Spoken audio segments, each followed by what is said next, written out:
So, Lady Louise Windsor just quietly inherited something almost nobody was paying attention to, and honestly, the way it happened might be more revealing than the inheritance itself. Because for years everyone assumed the real questions inside this family were about the obvious people, the heirs, the titles, the crowns, and then a single line buried in Queen Elizabeth II's private wishes turned all of that on its head.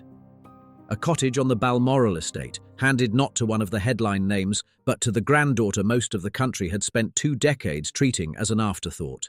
And the person who reportedly took it the hardest wasn't a rival heir at all. It was Camilla's own son, Tom Parker Bowles. What makes this whole thing so fascinating is that Louise didn't fight for a single inch of it. She didn't lobby, she didn't campaign, she didn't push her way into any room. She simply turned out to be the one person the late Queen trusted with something deeply personal. And that quiet trust is now exposing exactly where the real lines inside this family were drawn all along. So here's where it starts. To understand why this cottage matters so much, you have to understand something about Balmoral that most people never think about. Balmoral is not like the rest of the royal estate. It doesn't belong to the crown as an institution. It was owned personally by the monarch, and that one detail changes everything, because it means Queen Elizabeth could do something there she could never do with a palace or a state asset. She could give pieces of it away privately to whomever she personally chose, with no committee, no review, no institutional sign-off. So this wasn't the system rewarding Louise. This was Elizabeth herself, reaching past the entire machine and making a choice. And once you see that, the choice of Louise stops looking random.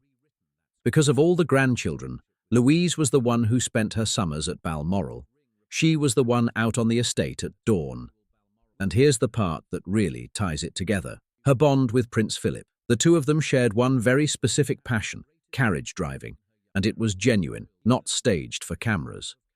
When Philip died in 2021, it was Louise who inherited his carriage and his ponies. Not a title, not money, his actual horses, and those close to her say she never treated it as a possession at all. "It was Grandpapa's estate," she reportedly told a friend, "and I just want to keep it the way he loved it." That's the granddaughter Elizabeth was watching. So when the late Queen later tied a cottage on that same estate to that same girl, it wasn't a whim. It was a pattern. Now, here's where it gets genuinely interesting, because Louise never behaved like someone waiting to be handed anything. This is the young woman who took a summer job at a garden centre, stacking plants for minimum wage, while distant relatives were quietly angling for status they hadn't earned. She never leaned on her position. She never demanded the grand version of royal life. And in a family where entitlement usually gets rewarded, she was the exception who asked for nothing. That's exactly why the late Queen trusted her. And that's exactly what made what came next so bitter for the other side of the family. Because sitting on the far edge of all this was Tom Parker Bowles.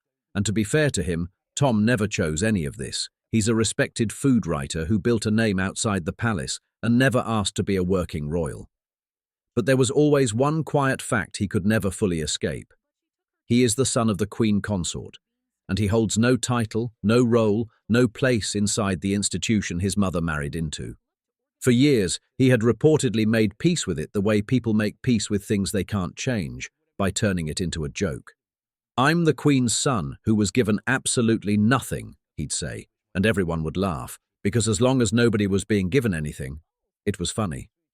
The moment somebody was, it stopped being funny at all. So when word of the Balmoral cottage began to move quietly through the family in early 2026, it landed on Camilla's side like a slap. Because the message underneath it was impossible to miss. A blood Windsor grandchild, the humble one, the one who never asked, was being written into the private future of the family's most guarded retreat. And Camilla's own children, after 20 years of proximity to the throne, were being written out of it. Not by an argument, not by a decision anyone could challenge, by the signature of a woman who was no longer alive to explain herself. And that's the detail that made this untouchable, because this wasn't a lease or a loan or a favour that a sitting royal could quietly reverse. Sources describe it as a private, signed wish tied directly to Louise, made by Elizabeth in her own hand while she was still fully in command of her estate. There was no committee that could unpick it, no modernization review that could reclassify it, no relative, however furious, who could out-argue a document the late Queen had personally put her name to. Louise didn't have to defend it. Elizabeth already had. Then it got personal. Because according to those close to the situation, Tom did not stay quiet. He reportedly pushed, through the channels available to him, on a simple and very human argument. "My mother has stood beside the king through everything," he is said to have told someone close to the household. 20 years. Surely that counts for something. And you can understand the feeling. But belonging, it turns out, was never something Elizabeth handed out to soften hurt feelings. It was something she gave to the people she actually trusted, and no amount of pressure could turn a signature meant for one granddaughter into a consolation prize for someone else. The line that reportedly ended it was almost cruel in its simplicity. When the question of fairness was raised, one person close to the estate is said to have put it flatly. "The late Queen's wishes are not a negotiation," they reportedly said. "A gift given freely in writing does not get reopened because somebody else feels left out." That was it. No apology, no compromise cottage, no quiet second gift arranged to keep the peace. The document stood exactly as Elizabeth had written it, and everyone involved understood what that silence meant. As one aide reportedly summed it up, "She gave it to the one who never asked for it. That was always going to be the answer." And here's the part that makes this bigger than one house on one estate. Camilla was caught directly in the middle of it, and there was nothing she could do. She had spent 20 years securing her own position, rebuilding her image, earning her seat beside the king. But the one thing she could not do, the one thing all of that proximity could never buy, was reach into Elizabeth's private wishes and secure the same permanence for her own children. She could sit at every state occasion in the country. She still couldn't get her son a cottage the late Queen had already promised to somebody else. So what does this actually add up to? On the surface, it's a property story. A quiet granddaughter, a cottage, a furious relative. But underneath it is a much colder truth about how this family really works. Titles are handed out by the living. Trust is decided by who you actually were when it mattered. And Elizabeth, in her final private arrangements, was telling everyone exactly who she trusted, without ever saying a word out loud.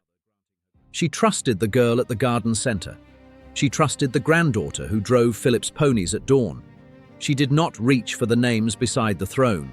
She reached for the ones at the heart of the family. And that's a verdict that doesn't fade, because that cottage will sit in the record long after everyone in this story is gone, and when it's read in the future, the meaning will be unmistakable. The most overlooked grandchild in the family was quietly written into the most private place the monarchy owns, while the people who spent decades chasing belonging were left standing outside it. Louise never had to prove she deserved it. Elizabeth already had, and for Camilla's side, the hardest part was never the cottage itself. It was the confirmation in the late Queen's own hand of where they had always really stood. That doesn't get undone. And long after the paperwork is filed and the noise dies down, that is the part that will remain.